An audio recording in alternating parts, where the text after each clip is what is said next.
যারা প্রান্তিক পর্যায়ে দেশি মুরগি পালন করেন তারা অনেকে দেশি মুরগির খাবার হিসেবে চাল ব্যবহার করেন।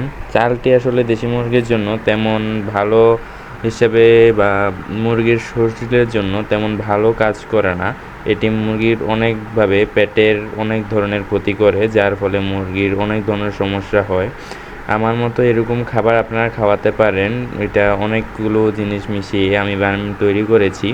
এখানে হালকা গুঁড়োর মতো করে ইউজ করে এগুলোকে আমি পানির সাথে মিশিয়ে এগুলো মুরগি অনেক পছন্দ করে খায়, অনেক মজা করে খায়। সাথে আরও অনেক কিছু মিশিয়ে খাওয়ানো হয় মুরগিকে, যাতে মুরগির গ্রোথটা ঠিক থাকে।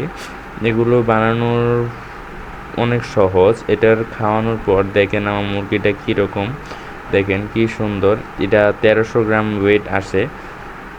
দেখেন অনেকগুলো মুরগি আছে এখানে, একদম পুরাপুরি সুস্থই আছে, কোনো স্পট বা কোনো সমস্যা নেই মুরগির। দেখেন কতগুলো মুরগি, কি সুন্দর।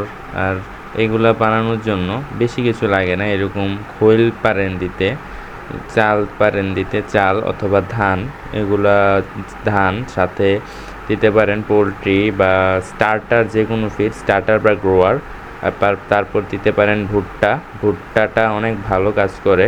তারপরে দিতে পারেন গম, গমটাও অনেক ভালো, এটা আস্তেও দিতে পারেন, কোনো সমস্যা নেই। সাথে এসবের সাথে একদম শেষে লবণ মিশাবেন, লবণের সাথে হলুদের গুঁড়া দিবেন, যাতে অ্যান্টিঅক্সিডেন্ট হিসেবে এটা অনেক কাজ করে মুরগির শরীরে।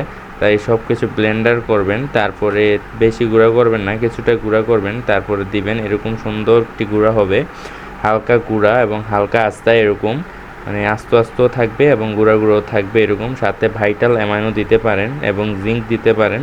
এগুলা মুরগির স্বাস্থ্য এবং গ্রোথটা একদম ঠিক রাখবে। সাথে মুরগি দেখতেই পারতেছেন কি সুন্দর সুস্থ একটি মুরগি। এগুলো তেমন মুরগির শরীরের জন্য অনেক ভালো, চালের থেকে অনেক ভালো।